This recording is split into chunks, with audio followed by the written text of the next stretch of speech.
Ny GSDM moa zany dia vovonana iray mikarakara momba ny agroekôlôjia eto Madagasikara. Vovonana eo amin'ny sehatra nasionaly mihitsy moa zany ny GSDM, miezaka manaparitaka,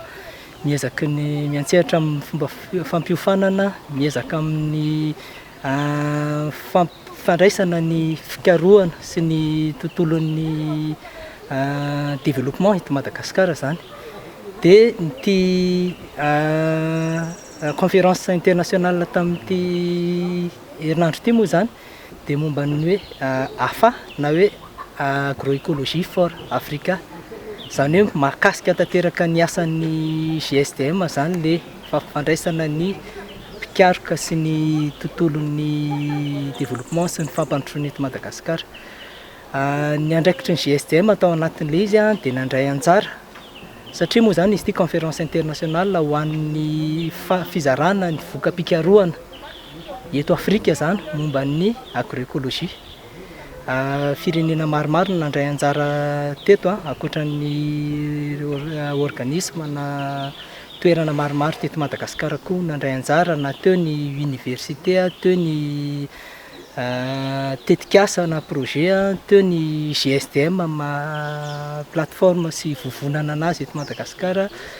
teo koa ireo foibe fikarohana hafa vahiny nefa miasa eto Madagasikara ankoatran'ireo avy any ivelany. Ny andraikitry ny GSDM manokana zany dia nikarakara ity azo lazaina hoe visite de terrain, ahafahana mizara ny zava-misy ety amin'ny toerana, satria ny fikarohana moa zany tao anaty andatabatra moa ny resahana azy, en salle no nanaovana le fifampizarana nandritry ny 3 andro zay, samy miteny teo daholo fa le hoe mijery fotony ety amin'ny zava-misy ety an-tsaha ity zany dia izay ny andraikitry ny GSDM androany. Ka le androany zany moa nizara roa, nisy le toerana fohifohy izay nandehanana taty amin'ny SAF FJKM, fa nisy koa le somary lavalava nakany Analavory tany miaraka tamin'ny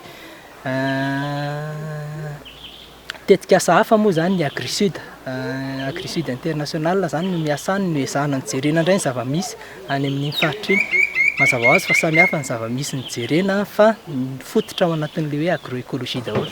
Maro dia maro zany le fikarohana natao sy ny voka-pikarohana efa misy amin'izao, na ny asan'ny resaka famelomana ny tany fotsiny avy amin'ny alalan'ireo bibikely isan-karazany, na le karazana micro-organisme moa le tena bibikely tsy hita maso, misy andraikitra ireny ao anaty tany ao. Anisan'ny zaraina lavalava nandritra nyity fotoana nanaovana fifampizarana ity le hoe inona ny andraikitra ity karazana biby ity ao anatin'ity tany ity, inona ny andraikitra ity, inona ahoana ny ahafahana mampiroboroba an'ireo biby ireo mbo hahavelona ny tany, mbo hahatsara indrindrindra le fiasan'ireo biby ireo amin'ny tany. Fa indrindrindrindra moa zany ho an'ny tanitsika eto Madagasikara zay efa somary ratsiratsy ihany le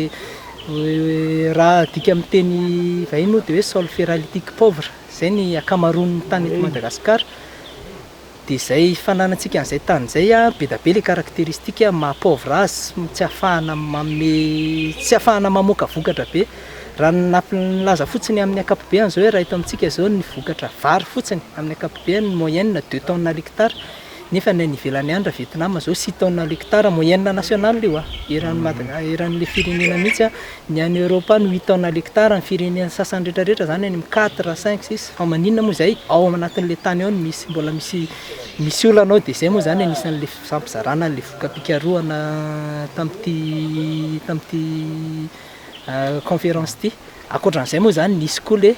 fikarohana mahakasika momba ny fanapariahana, hoe le fanapariahana raha ny tetikasa taloha nanaparitaka azy miaraka amin'ny teknisiana, ahoana indray le fampandraisana anjara ny tantsaha manokana amin'le fanapariahana, zany rehetrarehetra zany ao anatin'le voka-pikarohana. Izy metimety kokoa ahoana tamin'ny faritra taiza nisy netinety kokoa ny fampizarana le expérience nety koa zany tany amin'ny faritra hafa zany. Le raha eto amin'ny Madagasikara manokana moa zany dia efa presque era Madagasikara zany anisan'ny nanapariahana daholo, fa ny hatramin'izay zany ny fomba fanapariahana azy dia hoe ny tetikasa, misy tetikasa ohatrany hoe misy tetikasa ao Ambatondrazaka dia izay tao anatin'ny GSDM niezaky ny kitikitika niaraka amin'ireo mpikaroka moa zany misy voka pikaroanao fa zay amin'ny GSDM anay zany niezaky nanantona andreo le tetikasa ireo hoe ity misy voka pikaroana, ity misy zavatra misy mandeha amin'ny fomba fambolena vaovao mety eto Madagasikara dia nizahana moa zany iny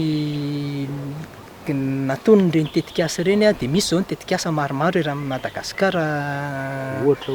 ohatra hoe ny any Andapa misy, ny Manakara misy, ny Farafangana misy, Vangaindrano, ny Fort Dauphin, Tuiliary,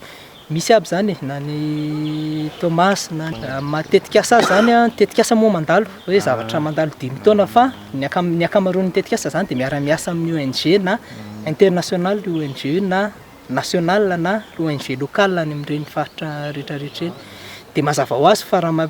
mampita amin'le tetikasa zay dia mipita ho azy koa zay any amin'ireny le ONG isan-karazany ireny zany zay traikefa zay dia mijanona ho an'le ONG zay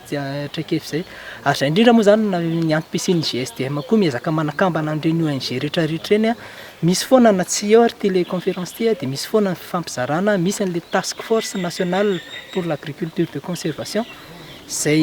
iarahan'ny GSDM sy ny FAO mitantana moa zany zay zavatra zay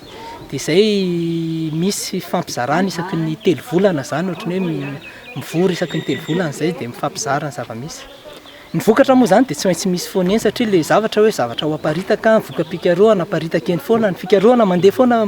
eny ihany, voka pikaroana koa ezahana apitaina en continu eny zany hoe tsisy hoe eto ny tanjona, tsy izay le izy fa ny tanjona fara moa zany dia hoe mampiatra ny agroécologie daholo ny eran'ny Madagasikara mbo